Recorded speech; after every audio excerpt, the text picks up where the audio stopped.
Factoring means to pull out an expression that is common to each term. For example, 5x to the power of 2 times 2x plus 3 in brackets equals 10x to the power of 3 plus 15x to the power of 2.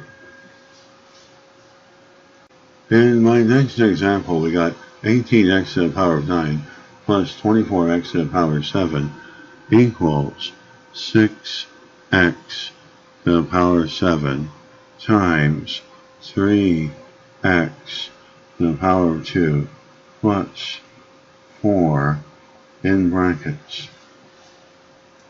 And in my next example, we got 15x to the power of 3 plus 25x to the power of 2 equals 5x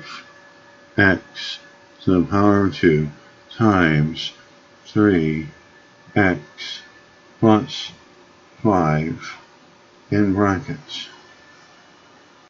And in my last example, we got 36x to the power of 5 minus 18x to the power of 3 equals 9x to the power of 3 times 4x to the power of 2 minus 2 in brackets.